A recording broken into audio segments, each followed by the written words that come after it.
आज म मानवको स्वरूप के हो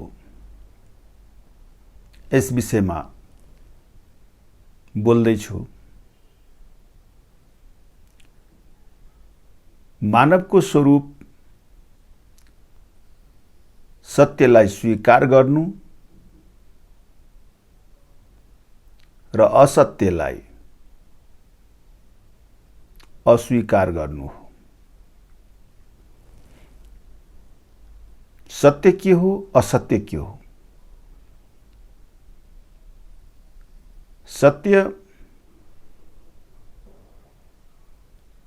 यो प्राकृतिक संसार हो। यहाँ सबै कुरा प्राकृतिकको हातमा हुन्छ। यो स्वीकार गर्नु हो। र असत्य के हो? यो मेरो, यो तिम्रो, म धनी, तिमी गरिब, म ज्ञानी, तिमी अज्ञानी, म महिला, तिमी पुरुष, म सपाङ, तिमी अपाङ, यी सबै असत्य हो। यसलाई अस्वीकार गरौँ। किनभनेदेखि जो यस संसारमा प्राणीको रूपमा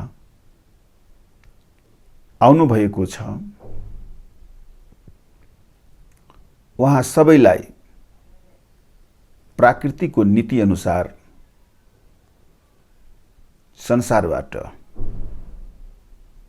जानुपर्छ। फरक के छ भने जसले यो कुरा बुझ्नु भएको छ, उहाँ चाहिँ सहज रूपले स्वीकार गर्नुहुन्छ। जसले चाहिँ यो कुरा बुझ्नु भएको छैन, सत्य बुझ्नु भएको छैन, उहाँले के गर्नुहुन्छ भने अस्वीकार गर्नुहुन्छ। असत्य अस्वीकार गर्नु त ठीक हो, तर असत्य बुझ्दै नबुझिकन अस्वीकार गर्नु, अर्थात् सत्य बुझ्दै नबुझिकन स्वीकार गर्नु, यो चाहिँ अलिकति गलती हो कि? सत्य संसार प्राकृतिक हो र जति प्राणीहरू छन्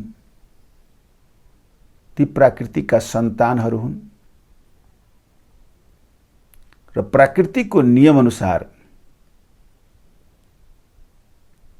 यी सबै प्राणीहरूलाई पुनः मृत्युमा जानुपर्ने हुन्छ। र असत्य के हो भने यो मेरो, यो तिम्रो, यो कालो, यो गोरो, यो शाकाहारी, यो मांसाहारी, यो अनपढ, त्यो विद्वान,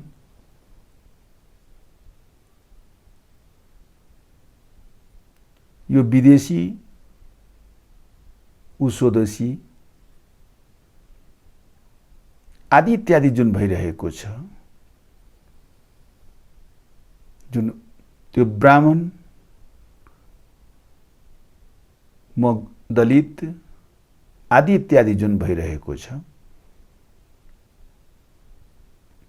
यी कुराहरू असत्य हो। किनभनेदेखि प्राकृतिकले त्यो छुट्याएको छैन, मानिस आफैले छुट्याएको छ। आखिर त्यो प्राकृतिकलाई थाहा छैन यो विद्वान हो, यसलाई चाहिँ जानु पर्दैन, यसलाई छोडिदिनु पर्छ, र यो चाहिँ अनपढ छ, यसलाई लानुपर्छ।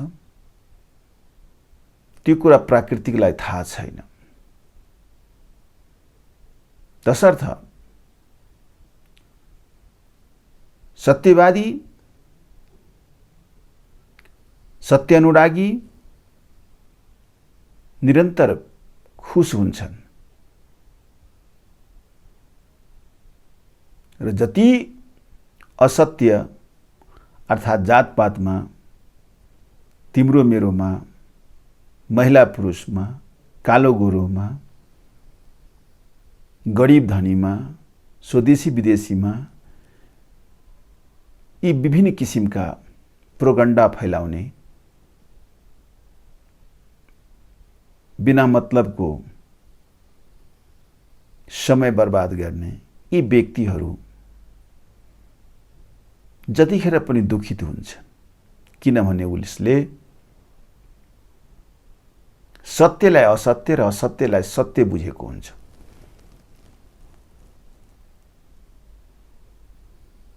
आखिर जानु पर्दाखेरि प्राकृतिकले यो चाहिँ स्वदेशी हो, त्यो चाहिँ विदेशी हो, यो चाहिँ महिला हो, त्यो चाहिँ पुरुष हो,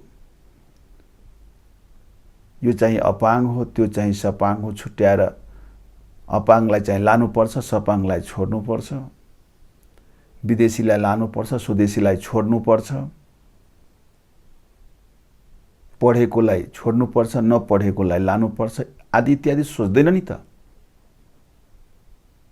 ऊ त फटाफट आउँछ अनि कसलाई टिप्नु पर्ने हो टिपेर ऊ हिँडिहाल्छ। यो कुरा बुझ्नु नै मनुष्यको, असल मनुष्यको, असल मानवको पहिचान हो। यो कुरा गाई गोरु भैँसी बाख्रालाई थाहा छैन नि त।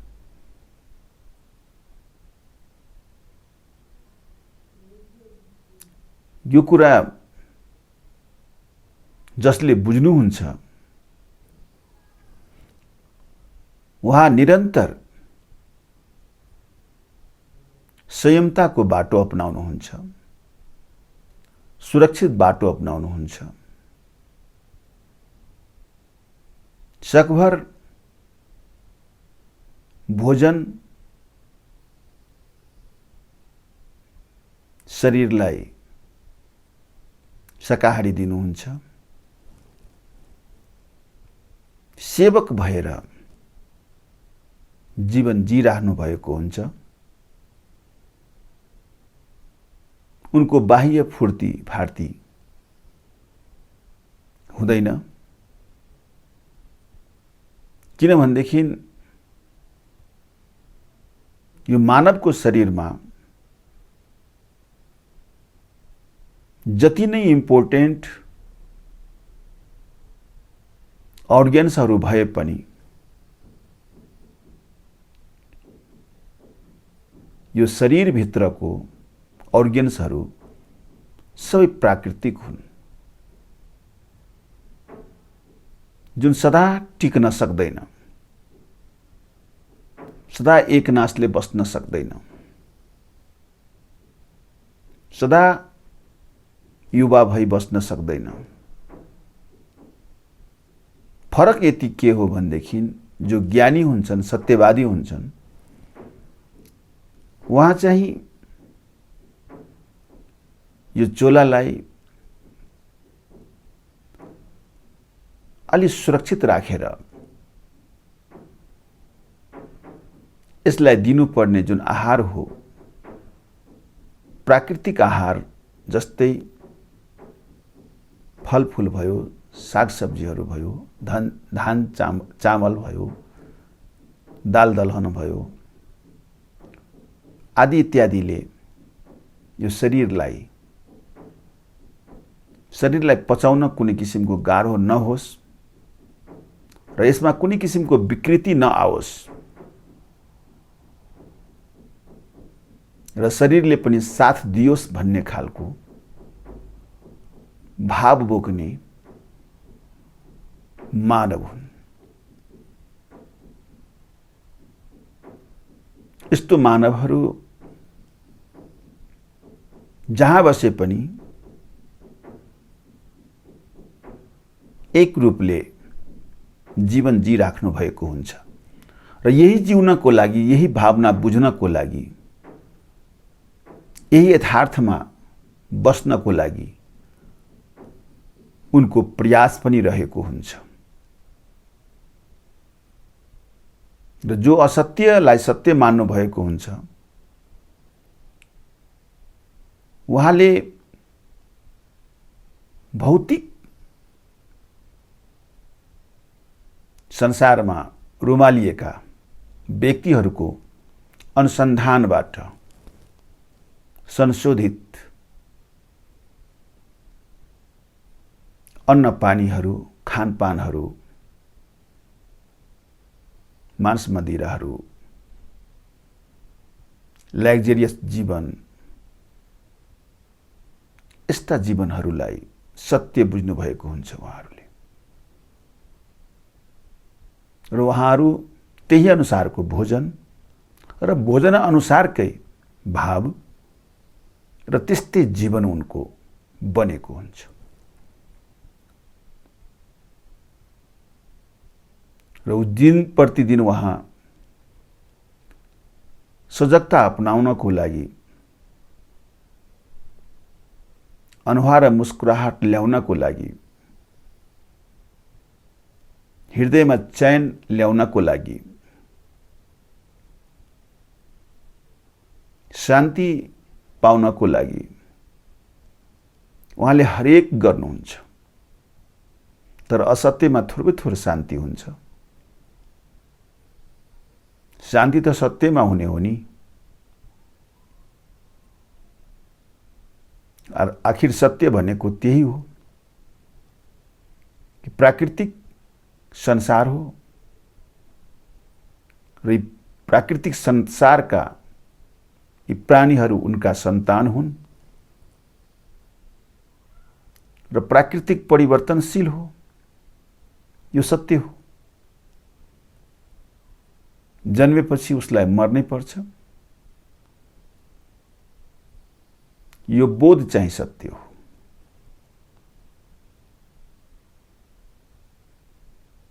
यसमा जो अडान अडेर कसैलाई कुभलो नसोचिकन,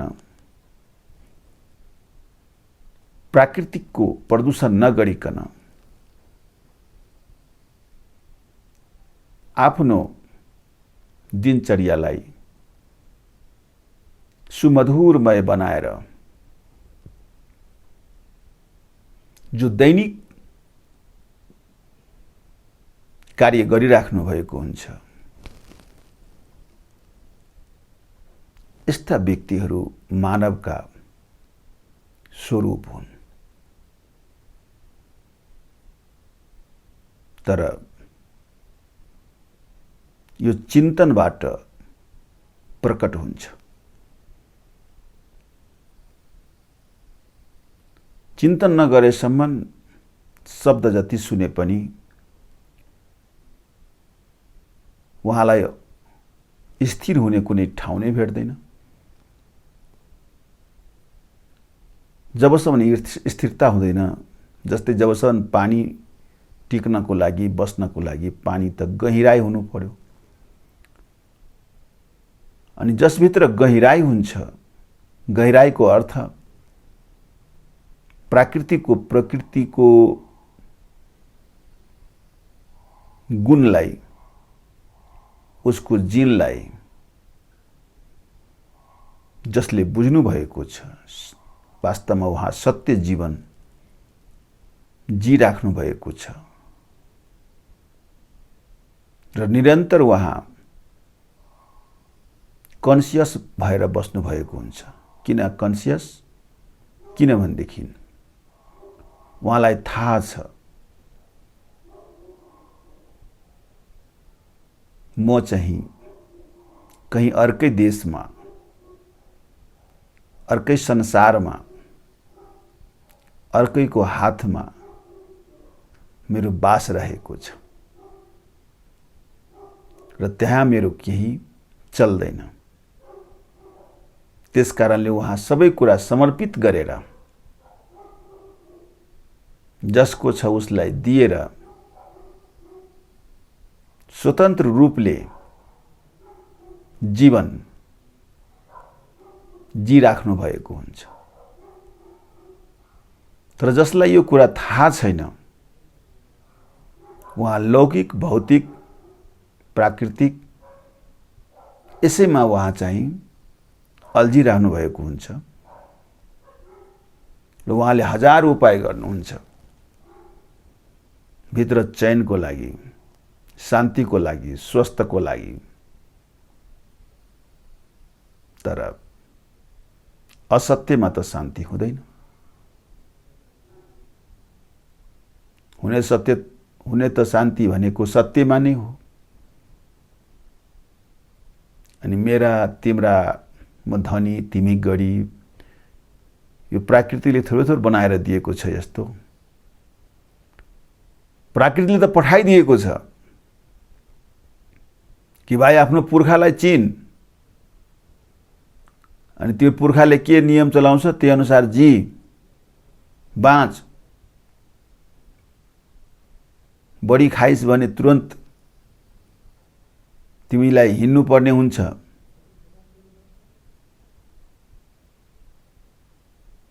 यस्तो गरेर पठाएको छ।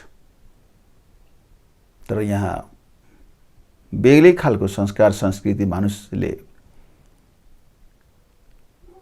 बनाएका छन्। मनोमानी कुरा छ, मनोमानी भोजन छ।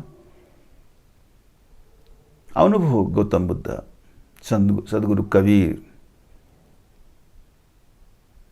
गुरु नानक आउनुभयो। उहाँले तथ्य कुरा बुझ्नुभयो, उहाँमा बोध भयो।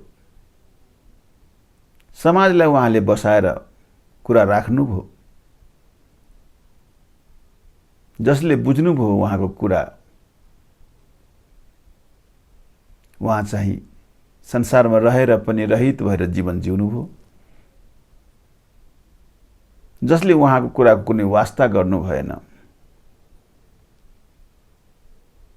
अर्थात् जोगी फकीरले भने कुरा के सत्य हुन्थ्यो भन्नेतर्फ उहाँ जानुभयो।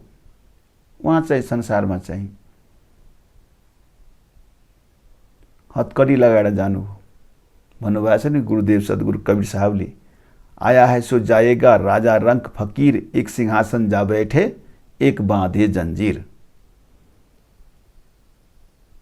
जो एउटा प्राकृतिकलाई चिन्ने व्यक्ति,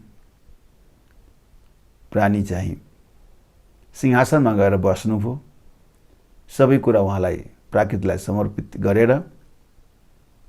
र जो चाहिँ मेरो, तिम्रो, धनी, गरिब, तिता, मिठा, गुलियो, मांस, मदिरामा फस्नुभयो, छाला मासामा अल्झिनुभयो, उहाँ चाहिँ हतकडी लगाएर उहाँलाई प्राकृतिकले लग्नुभयो। त्यसकारण जो असल मानव हुनुहुन्छ, मानवको जुन स्वरूप छ, उहाँ चाहिँ शान्त र सत्यको पुजारी हुन्। धन्यवाद। शाही बन्दगी।